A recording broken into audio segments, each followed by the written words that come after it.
Safeer PSC. Safeer PSCയുടെ ഇന്നത്തെ ക്ലാസ്സിൽ നമ്മൾ ചർച്ച ചെയ്യാനായിട്ട് പോകുന്നത് ഭരണഘടനയുടെ ഭാഗമായിട്ട് വരുന്ന യൂണിയനും ഭൂപ്രദേശവും എന്ന ടോപ്പിക്കാണ്. വളരെ ഇമ്പോർട്ടന്റ് ആയിട്ടുള്ള ഒരു ടോപ്പിക്കാണ്, എന്നാൽ വളരെ ചെറിയൊരു ടോപ്പിക്കുമാണിത്. അപ്പോൾ എല്ലാവരും നന്നായിട്ട് ശ്രദ്ധിച്ചിരിക്കുക. ഭരണഘടനയുടെ പാർട്ട് 1-ൽ 1 മുതൽ 4 വരെയുള്ള ആർട്ടിക്കിളാണ് യൂണിയനും ഭൂപ്രദേശവുമായി ബന്ധപ്പെട്ടിരിക്കുന്നത്. ഏതാണ്? ഭരണഘടനയിൽ പാർട്ട് 1-ൽ 1 മുതൽ 4 വരെയുള്ള ആർട്ടിക്കിളാണ് യൂണിയനും ഭൂപ്രദേശവുമായി ബന്ധപ്പെട്ടിരിക്കുന്നത്. ആർട്ടിക്കിൾ 1 അനുസരിച്ച് ഇന്ത്യ എന്ന് പറയുന്നത് യൂണിയൻ ഓഫ് സ്റ്റേറ്റ്സ് ആകുന്നു. എന്താണ്? ആർട്ടിക്കിൾ 1 അനുസരിച്ച് ഇന്ത്യ എന്ന് പറയുന്നത് യൂണിയൻ ഓഫ് സ്റ്റേറ്റ്സ് ആകുന്നു. ഒരു പുതിയ സ്റ്റേറ്റ് രൂപീകരിക്കുന്നതിനുള്ള അധികാരം ആർക്കാണെന്ന് ചോദിച്ചാൽ അത് പാർലമെന്റിനാണ്. ഒരു പുതിയ സ്റ്റേറ്റ് രൂപീകരിക്കുന്നതിനുള്ള അധികാരം നിക്ഷിപ്തമായിരിക്കുന്നത് പാർലമെന്റിലാണ്. ഒരു പുതിയ സംസ്ഥാനം രൂപീകരിക്കുന്നതിന് വേണ്ടി പാർലമെന്റിൽ ഉണ്ടായിരിക്കേണ്ട ഭൂരിപക്ഷം എന്ന് പറയുന്നത് കേവല ഭൂരിപക്ഷമാണ്. ഏതാണ്? ഒരു പുതിയ സംസ്ഥാനം രൂപീകരിക്കുന്നതിന് പാർലമെന്റിൽ ഉണ്ടായിരിക്കേണ്ട ഭൂരിപക്ഷം എത്രയാണെന്ന് ചോദിച്ചാൽ അതിന്റെ ഉത്തരമാണ് കേവല ഭൂരിപക്ഷം. ആർട്ടിക്കിൾ 3 ആണ് പുതിയ സംസ്ഥാനങ്ങളുടെ രൂപീകരണവുമായി ബന്ധപ്പെട്ടിരിക്കുന്നത്. പുതിയ സംസ്ഥാനങ്ങളുടെ രൂപീകരണത്തെ കുറിച്ച് പ്രതിപാദിക്കുന്ന ആർട്ടിക്കിൾ ഏതാണെന്ന് ചോദിച്ചാൽ അത് ആർട്ടിക്കിൾ 3 ആണ്.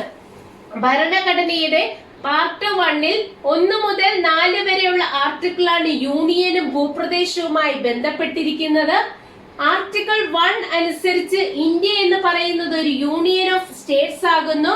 ഒരു പുതിയ സ്റ്റേറ്റ് രൂപീകരിക്കുന്നതിനുള്ള അധികാരമുള്ളത് പാർലമെന്റിനാണ്. ഒരു പുതിയ സ്റ്റേറ്റ് രൂപീകരിക്കുന്നതിന് പാർലമെന്റിനുണ്ടായിരിക്കേണ്ട ഭൂരിപക്ഷം എന്ന് പറയുന്നത് കേവല ഭൂരിപക്ഷമാണ്. പുതിയ സംസ്ഥാനങ്ങളുടെ രൂപീകരണത്തെ കുറിച്ച് പ്രതിപാദിക്കുന്ന ആർട്ടിക്കിൾ ഏതാണെന്ന് ചോദിച്ചാൽ അത് ആർട്ടിക്കിൾ 3 ആണ്. 1948-ൽ കോൺസ്റ്റിറ്റ്യൂവന്റ് അസംബ്ലി നിയമിച്ച ഭാഷാ പ്രവിശ്യ കമ്മീഷൻ അധ്യക്ഷൻ ആരാണെന്ന് ചോദിച്ചാൽ SK ധർ ആണ്. ആരാണ്? SK ധർ ആണ്. 1948-ൽ കോൺസ്റ്റിറ്റ്യൂവന്റ് അസംബ്ലി നിയമിച്ച ഭാഷാ പ്രവിശ്യ കമ്മീഷന്റെ അധ്യക്ഷനാണ് SK ധർ. 1948-ൽ കോൺഗ്രസ് നിയമിച്ച ഭാഷാ പ്രവിശ്യ കമ്മീഷൻ ആണ് JVP കമ്മിറ്റി. ഏതാണ്? JVP കമ്മിറ്റി എന്ന് പറയുന്നത്. 1948-ൽ കോൺഗ്രസ് നിയമിച്ച ഭാഷാ പ്രവിശ്യ കമ്മീഷനാണ് JVP കമ്മിറ്റി. ഇതിലെ അംഗങ്ങൾ ആരൊക്കെയാണെന്ന് ചോദിച്ചാൽ ജവഹർലാൽ നെഹ്റു, വല്ലഭായ് പട്ടേൽ ആൻഡ് പട്ടാഭി സീതാരാമയ്യ. ആരൊക്കെയാണ്? ജവഹർലാൽ നെഹ്റു, വല്ലഭായ് പട്ടേൽ ആൻഡ് പട്ടാഭി സീതാരാമയ്യ. ജവഹർലാൽ നെഹ്റു, വല്ലഭായ് പട്ടേൽ, പട്ടാഭി സീതാരാമയ്യ.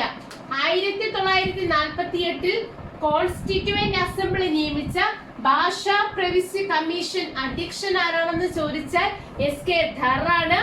1948-ൽ കോൺഗ്രസ് നിയമിച്ച ഭാഷാ പ്രവിശ്യ കമ്മീഷൻ ഏതാണെന്ന് ചോദിച്ചാൽ അത് JVP കമ്മിറ്റിയാണ്. അതിലെ അംഗങ്ങൾ ആരൊക്കെയാണെന്ന് ചോദിച്ചാൽ ജവഹർലാൽ നെഹ്റു, വല്ലഭായ് പട്ടേൽ, പട്ടാഭി സീതാരാമയ്യ എന്നിവരാണ്. ഭാഷാ അടിസ്ഥാനത്തിൽ രൂപം കൊണ്ട ഇന്ത്യയിലെ ആദ്യ സംസ്ഥാനം ഏതാണെന്ന് ചോദിച്ചാൽ ആന്ധ്രയാണ്. ഏതാണ്? ആന്ധ്ര. ഭാഷാ അടിസ്ഥാനത്തിൽ രൂപം കൊണ്ട ഇന്ത്യയിലെ ആദ്യത്തെ സംസ്ഥാനമാണ് ആന്ധ്ര. ഏത് വർഷമാണ്?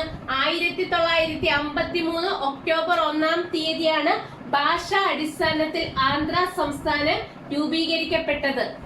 ആന്ധ്ര സംസ്ഥാനത്തിന്റെ രൂപീകരണത്തിന് വേണ്ടി നിരാഹാരം അനുഷ്ഠിച്ച് മരണപ്പെട്ട വ്യക്തി ആരാണെന്ന് ചോദിച്ചാൽ പോറ്റി ശ്രീരാമലു ആണ്. ആരാണ്? പോറ്റി ശ്രീരാമലു ആണ്. ആന്ധ്ര സംസ്ഥാനത്തിന്റെ രൂപീകരണവുമായി ബന്ധപ്പെട്ട് നിരാഹാരം അനുഷ്ഠിച്ച് മരണപ്പെട്ട വ്യക്തിയാണ് പോറ്റി ശ്രീരാമലു.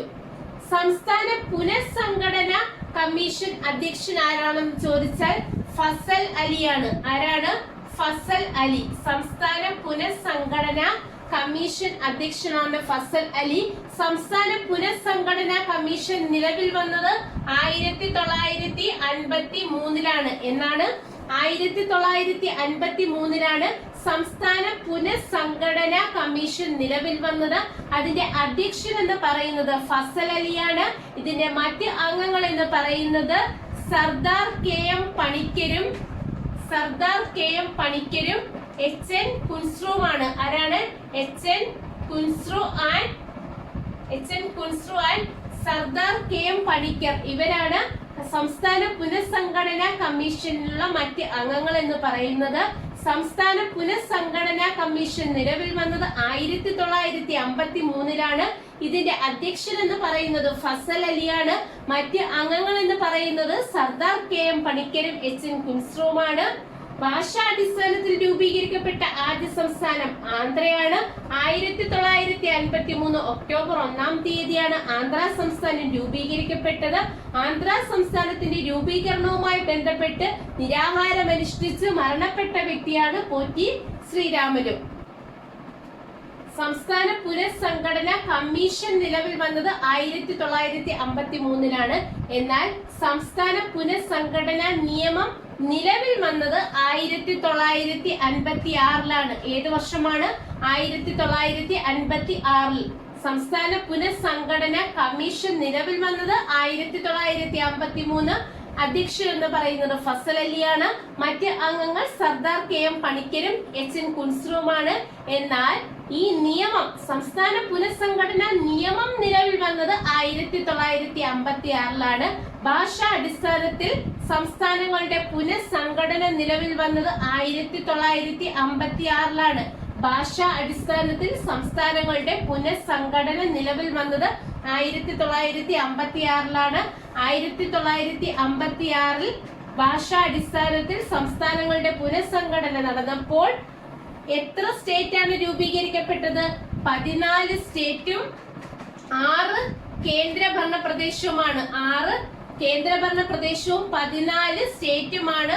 1956 നവംബർ 1 ഭാഷാ അടിസ്ഥാനത്തിൽ സംസ്ഥാനങ്ങളുടെ പുനഃസംഘടന നിലവിൽ വന്നപ്പോൾ 14 സ്റ്റേറ്റുകളും 6 കേന്ദ്രഭരണ പ്രദേശങ്ങളുമാണ് രൂപീകരിക്കപ്പെട്ടത്. എത്രയാണ്? 14 സ്റ്റേറ്റുകളും 6 കേന്ദ്രഭരണ പ്രദേശങ്ങളുമാണ് അപ്പോൾ രൂപീകരിക്കപ്പെട്ടത്. നമ്മൾ പറഞ്ഞു 1956 നവംബർ 1 ഭാഷാ അടിസ്ഥാനത്തിൽ സംസ്ഥാനങ്ങളുടെ പുനഃസംഘടന നിലവിൽ വരികയും അന്ന് 14 സ്റ്റേറ്റുകളും 6 കേന്ദ്രഭരണ പ്രദേശങ്ങളും നിലവിൽ വരികയും ചെയ്തു എന്ന് നമ്മൾ പറഞ്ഞിരുന്നു. അപ്പോൾ 15ാമത് രൂപീകരിക്കപ്പെട്ട സംസ്ഥാനം ഏതാണെന്ന് ചോദിച്ചാൽ ഗുജറാത്ത് ആണ്. ഏതാണ്? ഗുജറാത്ത് ആണ് 15ാമത് രൂപീകരിക്കപ്പെട്ട സംസ്ഥാനം. 1956 ഭാഷാ അടിസ്ഥാനത്തിൽ സംസ്ഥാനങ്ങളുടെ പുനഃസംഘടന വരുമ്പോൾ 14 സംസ്ഥാനങ്ങൾ മാത്രമാണ് രൂപീകരിക്കപ്പെട്ടത്. 15ാമതായിട്ട് രൂപീകരിക്കപ്പെട്ട സംസ്ഥാനമാണ് ഗുജറാത്ത്. അത് ഏത് വർഷമാണെന്ന് ചോദിച്ചാൽ 1960 എന്നാണ്? 1960 15ാമത്തെ സ്റ്റേറ്റ് ആയിട്ട് ഗുജറാത്ത് രൂപീകരിക്കപ്പെട്ടു. 25ാമത്തെ സ്റ്റേറ്റ് ഏതാണെന്ന് ചോദിച്ചാൽ ഗോവയാണ്. 25ാമത് രൂപീകരിക്കപ്പെട്ട സംസ്ഥാനമാണ് ഗോവ. അത് ഏത് വർഷമാണെന്ന് ചോദിച്ചാൽ 1987 ഏത് വർഷമാണ്? 1987 25ാമത്തെ സംസ്ഥാനമായിട്ട് ഗോവ രൂപീകരിക്കപ്പെട്ടത്. 29ാമത് രൂപീകരിക്കപ്പെട്ട സംസ്ഥാനം ഏതാണെന്ന് ചോദിച്ചാൽ തെലങ്കാനയാണ്. ഏതാണ്? തെലങ്കാനയാണ് 29ാമത് രൂപീകരിക്കപ്പെട്ട സംസ്ഥാനം എന്ന് പറയുന്നത്. ഏത് വർഷമാണ്? 2014 ജൂൺ 2 ഏത് വർഷമാണ്? 2014 ജൂൺ 2 29ാമത്തെ സംസ്ഥാനമായിട്ട് തെലങ്കാന സംസ്ഥാനം രൂപീകരിക്കപ്പെട്ടത്. 29 സംസ്ഥാനങ്ങൾ ഉണ്ടായിരുന്ന ഇന്ത്യയിൽ ഇപ്പോൾ 28 സംസ്ഥാനങ്ങൾ മാത്രമാണ് ഉള്ളത്. കാരണം ഇന്ത്യയുടെ സംസ്ഥാനമായിരുന്ന ജമ്മു കാശ്മീരിനെ 2019 ഒക്ടോബർ 31 വിഭജിച്ച് കേന്ദ്രഭരണ പ്രദേശമാക്കിയതോടുകൂടി ഇന്ത്യയിലെ സംസ്ഥാനങ്ങളുടെ എണ്ണം 29 നിന്ന് 28 കുറഞ്ഞു. 29ാമത്തെ ഇന്ത്യയിലെ സംസ്ഥാനമാണ് തെലങ്കാന. 2014 ജൂൺ 2 രൂപീകരിക്കപ്പെട്ടിരുന്നു.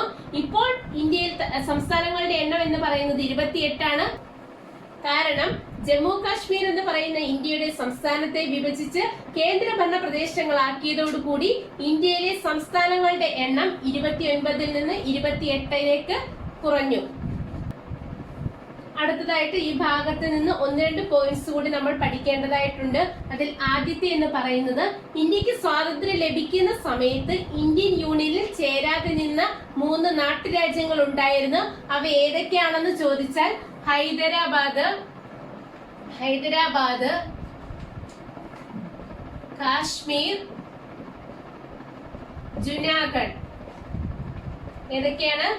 ഏതൊക്കെയാണ് ഇന്ത്യക്ക് സ്വാതന്ത്ര്യം ലഭിക്കുന്ന സമയത്ത് ഇന്ത്യൻ യൂണിയനിൽ ചേരാതെ നിന്ന നാട്ടുരാജ്യങ്ങളാണ് ഹൈദരാബാദ്, കാശ്മീർ, ജുനാഗഡ് എന്നിവ. എന്നാൽ ഹൈദരാബാദിനെ ഇന്ത്യൻ യൂണിയനിലേക്ക് കൂട്ടിച്ചേർത്ത സൈനിക നടപടി ഏതാണെന്ന് ചോദിച്ചാൽ ഓപ്പറേഷൻ പോളോ ആണ്. ഏതാണ്? ഓപ്പറേഷൻ പോളോ ആണ്. ഹൈദരാബാദിനെ ഇന്ത്യൻ യൂണിയനിലേക്ക് കൂട്ടിച്ചേർത്ത സൈനിക നടപടി ഏതാണെന്ന് ചോദിച്ചാൽ ഓപ്പറേഷൻ പോളോ ആണ്. ജനഹിത പരിശോധന വഴി ഇന്ത്യൻ യൂണിയനിലേക്ക് കൂട്ടിച്ചേർക്കപ്പെട്ട നാട്ടുരാജ്യമാണ് കാശ്മീർ. ഏതാണ്? കാശ്മീർ. ജനഹിത പരിശോധന വഴി ഇന്ത്യൻ യൂണിയനിലേക്ക് കൂട്ടിച്ചേർക്കപ്പെട്ട നാട്ടുരാജ്യമാണ് കാശ്മീർ. ഇന്ത്യക്ക് സ്വാതന്ത്ര്യം ലഭിക്കുമ്പോൾ ഇന്ത്യൻ യൂണിയനിൽ ചേരാത്ത നാട്ടുരാജ്യങ്ങളാണ് ഹൈദരാബാദ്, കാശ്മീർ, ജുനാഗഡ് എന്നിവ. എന്നാൽ ഇന്ത്യൻ യൂണിയനിൽ ഹൈദരാബാദിനെ കൂട്ടിച്ചേർത്ത ഓപ്പറേഷൻ ഏതാണെന്ന് ചോദിച്ചാൽ, അല്ലെങ്കിൽ സൈനിക നടപടി ഏതാണെന്ന് ചോദിച്ചാൽ അത് ഓപ്പറേഷൻ പോളോ ആണ്. ജനഹിത പരിശോധന വഴി ഇന്ത്യൻ യൂണിയനിൽ കൂട്ടിച്ചേർത്ത നാട്ടുരാജ്യമാണ് കാശ്മീർ. നാട്ടുരാജ്യങ്ങളെ ഏകീകരിച്ച് ഇന്ത്യൻ യൂണിയനിൽ ചേർക്കുന്നതിൽ പ്രധാന പങ്ക് വഹിച്ച വ്യക്തി ആരാണെന്ന് ചോദിച്ചാൽ സർദാർ വല്ലഭായ് പട്ടേലാണ്. ആരാണ്? സർദാർ വല്ലഭായ് പട്ടേലാണ്. നാട്ടുരാജ്യങ്ങളെ ഏകീകരിച്ച് ഇന്ത്യൻ യൂണിയനിൽ ചേർക്കുന്നതിൽ പ്രധാന പങ്ക് വഹിച്ച വ്യക്തിയാണ് സർദാർ വല്ലഭായ് പട്ടേൽ.